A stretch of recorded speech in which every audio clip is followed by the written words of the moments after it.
You, John Fitzgerald Kennedy, do solemnly swear I, John Fitzgerald Kennedy, do solemnly swear that you will faithfully execute the office of President of the United States that I will faithfully execute the office of President of the United States and will, to the best of your ability, and will, to the best of my ability, preserve, protect, and defend the Constitution of the United States. preserve, protect, and defend the Constitution of the United States. So help you God. So help me God.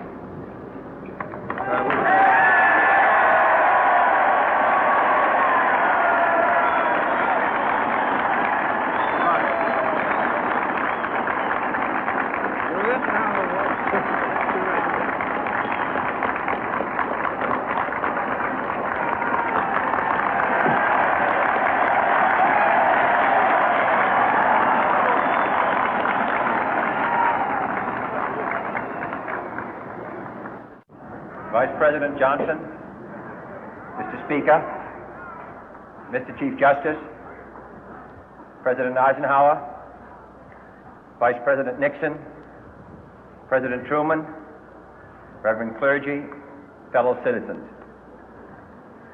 We observe today not a victory of party, but a celebration of freedom, symbolizing an end as well as a beginning, signifying renewal as well as change.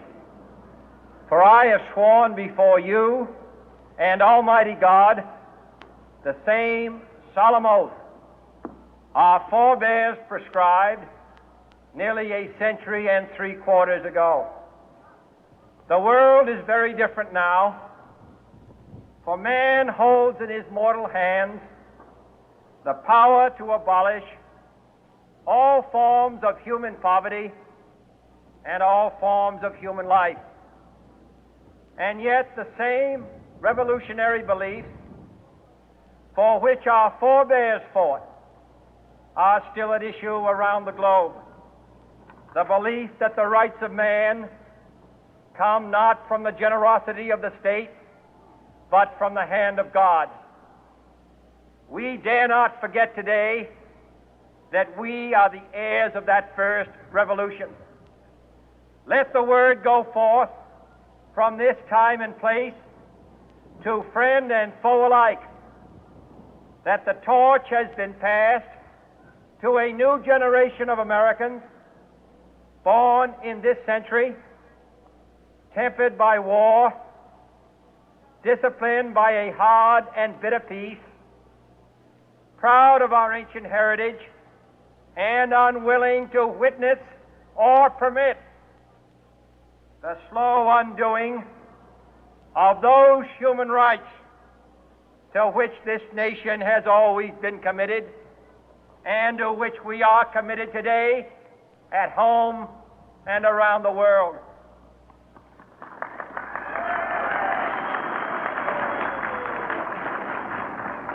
Let every nation know, whether it wishes us well or ill, that we shall pay any price, bear any burden, meet any hardship, support any friend, oppose any foe to assure the survival and the success of liberty.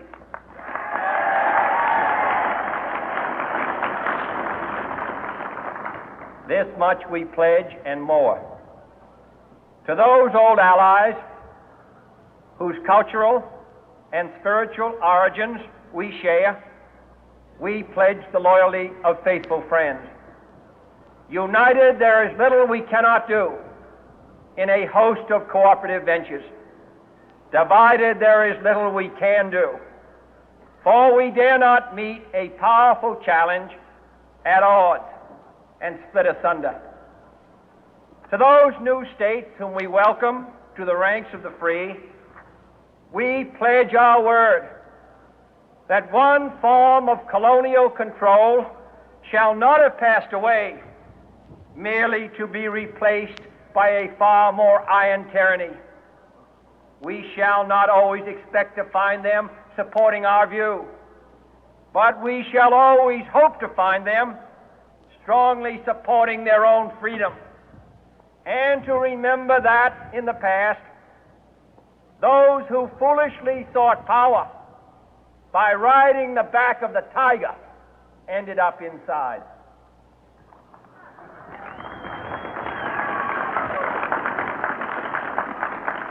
To those people in the huts and villages of half the globe struggling to break the bonds of mass misery, we pledge our best efforts to help them help themselves for whatever period is required, not because the communists may be doing it, not because we seek their votes, but because it is right. If a free society cannot help the many who are poor, it cannot save the few who are rich.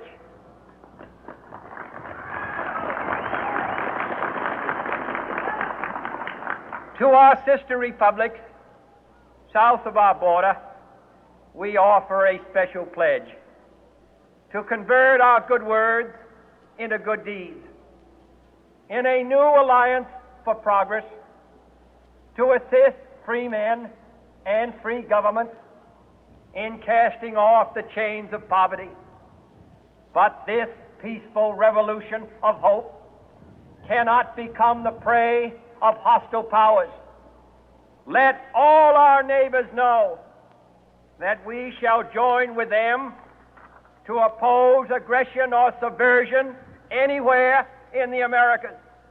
And let every other power know that this hemisphere intends to remain the master of its own house.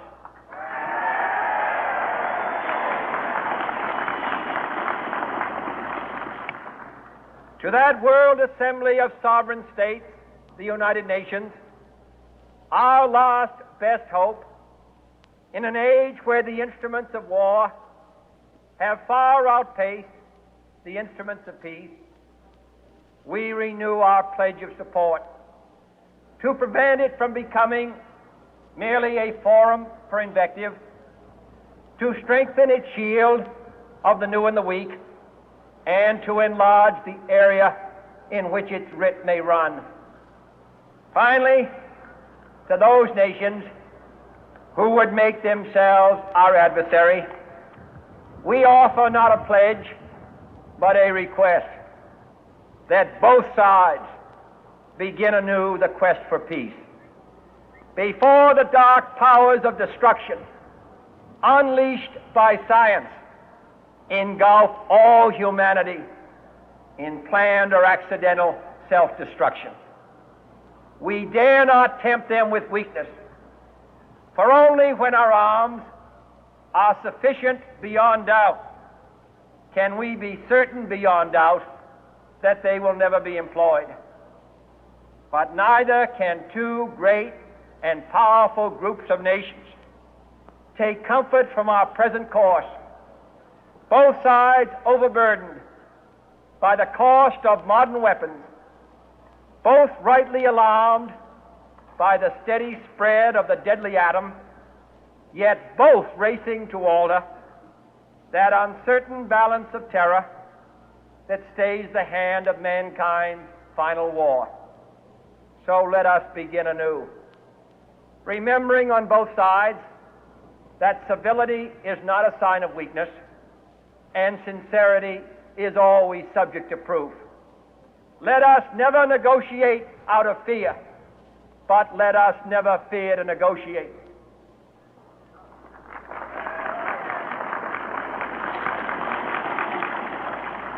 Let both sides explore what problems unite us, instead of belaboring those problems which divide us. Let both sides, for the first time, formulate serious and precise proposals for the inspection and control of arms, and bring the absolute power to destroy other nations under the absolute control of all nations.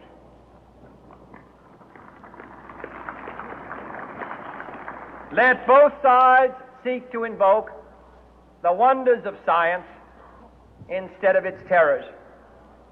Together, let us explore the stars, conquer the deserts, eradicate disease, tap the ocean depth, and encourage the arts and commerce.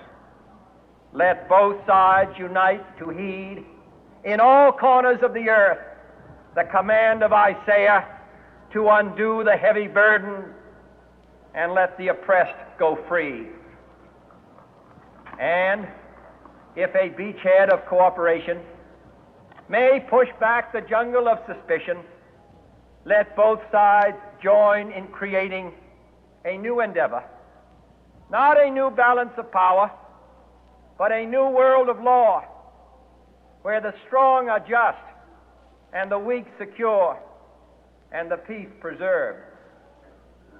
All this will not be finished in the first 100 days, nor will it be finished in the first 1,000 days, nor in the life of this administration, nor even perhaps in our lifetime on this planet.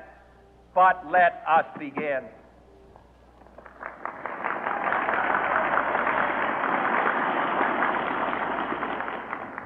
In your hands, my fellow citizens, more than mine, will rest the final success or failure of our course. Since this country was founded, each generation of Americans has been summoned to give testimony to its national loyalty. The graves of young Americans who answered the call to service surround the globe. Now the trumpet summons us again, not as a call to bear arms, though arms we need, not as a call to battle, though in battle we are, but a call to bear the burden of a long twilight struggle, year in and year out, rejoicing in hope, patient in tribulation, a struggle against the common enemies of man, tyranny, poverty, disease, and war itself. Can we forge against these enemies a grand and global alliance, north and south, east and west, that can assure a more fruitful life for all mankind? Will you join in that historic effort?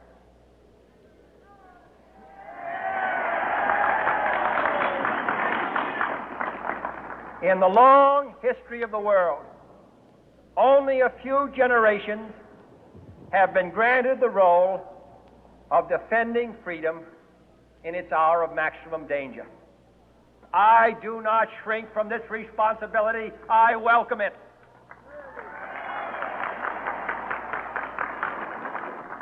I do not believe that any of us would exchange places with any other people or any other generation. The energy, the faith, the devotion which we bring to this endeavor will light our country and all who serve it. And the glow from that fire can truly light the world. And so, my fellow Americans, ask not what your country can do for you. Ask what you can do for your country.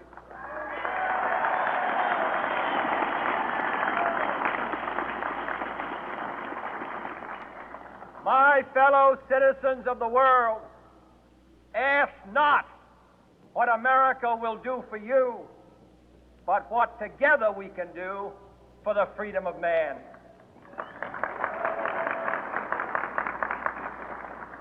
Finally, whether you are citizens of America or citizens of the world, ask of us here the same high standards of strength and sacrifice which we ask of you. With a good conscience, our only sure reward, with history the final judge of our deeds, let us go forth to lead the land we love, asking His blessing and His help, but knowing that here on earth God's work must truly be our own.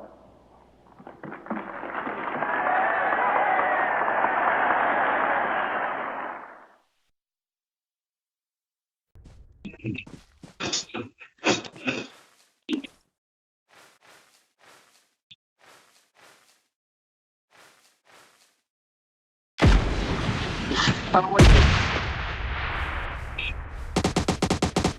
साला यहाँ था यार, बोला कहाँ कि यहाँ पे था वो हम देख ले। अरे गन सेलेक्ट नहीं था वो। ये देख यार। मार करा, मार भाई चुके, मार सन 3 नंबर। हाँ बा, जीत गली तो दूआ।